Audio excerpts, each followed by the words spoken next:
జీ5 ఉండగా మీ favourite TV shows ని మీరు అస్సలు మిస్ అవ్వలేరు. Complete free. గుండక్క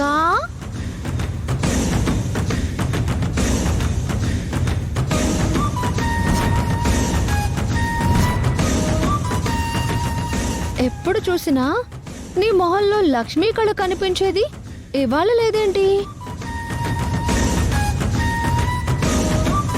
హోప్స్ మొత్తం ఎగిరిపోయాయి కదా. నిన్నటి వరకు నువ్వు ఒక్కరోజు గడువుంది కదా అని మాట్లాడుతుంటే చిన్నత్తయ్య గారు అంత ఖచ్చితంగా చెప్తున్నా ఏంటబ్బా దీని కాన్ఫిడెన్స్ అనుకున్నా. అత్తయ్య గారు కాదు అంటే చిన్నమావయ్య గారికి కాల్ చేసి నీ మాటలతో ఆయన్ని బురిడి కొట్టించి నీ వైపుకు తిప్పుకొని శైలు కళ్యాణ్ల పెళ్లి జరిపించాలి అనుకున్నావు. ఆయన కూడా ఇప్పుడు నిన్నుచ్చి అంటున్నాడు కదా, మరిప్పుడు ఏం చేస్తావు? ఈరోజు గెలిచేది నేను, ఓడిపోయేది నువ్వు.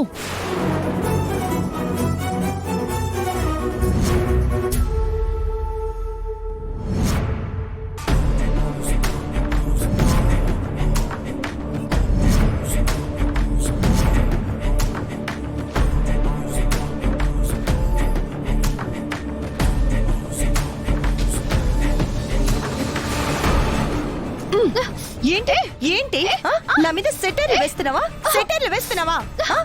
నా వైపు వేలు చూపించావంటే వేలు కాదు చెయ్యి విరిచేస్తాను. ఈ గుండమ్మ ఓడిపోవడం నువ్వెప్పుడైనా చూసావా? కానీ ఈ విషయంలో నువ్వే ఓడిపోతావు. నీ మీద నేనే గెలుస్తాను. అది నీ భ్రమ. గెలుపెప్పుడు నీ దగ్గరకొచ్చినట్టుగా నీకు అనిపిస్తుంది, కానీ ఎప్పుడు నా కాళ్ళ దగ్గరకొచ్చి నన్ను గెలిపిస్తుంది. శైలు కళ్యాణ్ల విషయంలో కూడా అదే జరగబోతోంది. అయినా నేను డల్లుగా ఉంది నా మాట నెగ్గదేమో అని కాదు. పాపం ప్రేమించుకున్న వాళ్ళ జీవితాలు ఏమవుతాయో అన్న ఆలోచన. అత్తయ్య వాళ్ళకంటే వాళ్ళ పంతాలు ముఖ్యం. కానీ నువ్వు చదువుకున్న దానివే కదా, ప్రేమించిన వాళ్ళు విడిపోవాలని ఎలా కోరుకుంటున్నావే? అలా కోరుకుంటేనే కదా నువ్వు ఓడేది, నేను గెలిచేది. ఆ కళ్యాణ్ శైలులు నన్ను నమ్ముకునుంటే నేను వాళ్ళ ప్రేమని గెలిపించేదాన్ని. కానీ నిన్ను నమ్ముకోవడం వాళ్ళ కర్మ. ఇక ఎంతో టైం లేదు. అవును, నువ్వు ఓడిపోయి నేను గెలవడానికి ఇంకెంతో టైం లేదు.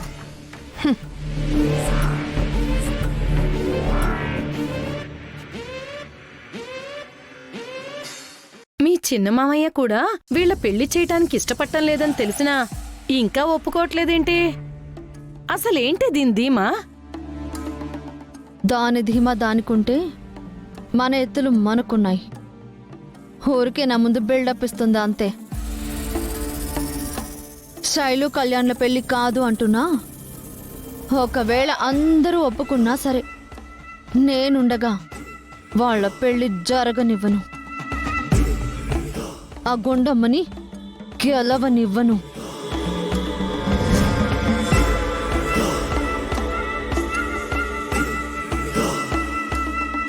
ఏమైనా దొరికాయా? అంతా సెర్చ్ చేసాం, ఏం దొరకలేదు సార్.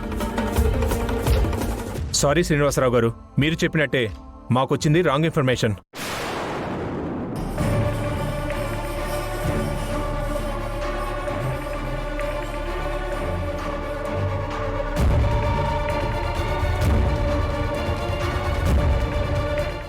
మీ ఇంట్లో ఎక్కడ అన్అఫీషియల్గా ఎలాంటి మనీ దొరకలేదు.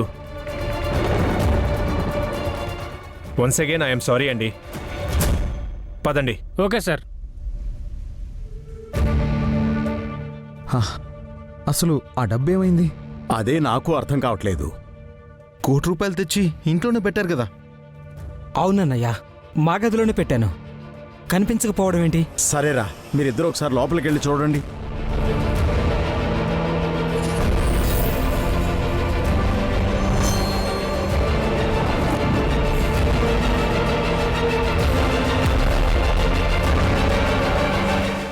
ఎక్కడ పెట్టారండి? ఇక్కడే పెట్టాను, కనిపించట్లేదు. ష్. ఏమైనాయండి?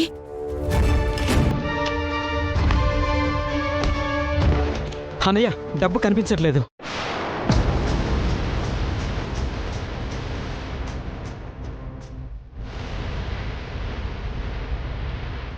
ఓరి భగవంతుడో, పెట్టిన డబ్బులు మాయమైపోవడం ఏంటో.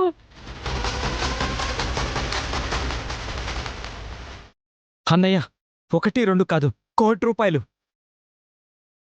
ఆ డబ్బులు పోయాయని చెప్తే మా పార్ట్నర్స్ నమ్మరు. ఏం చేయాలి? వాళ్ళకేం సమాధానం చెప్పాలి? అయినా బీరువాళ్ళు దాచిన డబ్బులు ఎలా పోతాయి? ఎవరైనా కొట్టేశారేమో. ఎవరు కొట్టేస్తారు నానమ్మ? అందరం ఇంట్లోనే ఉన్నాం కదా. అవును, అందరూ ఇక్కడే ఉన్నారు కానీ కళ్యాణ్ ఎక్కడా కనబడట్లేదు. కళ్యాణ్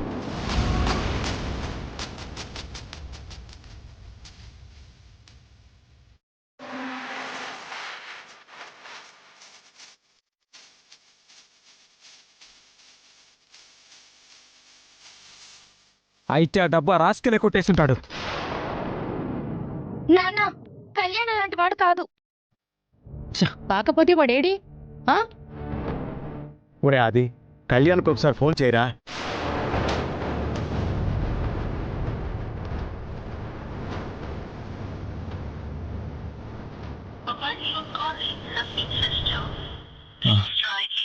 స్విచ్ ఆఫ్ అని వస్తుంది నాన్న.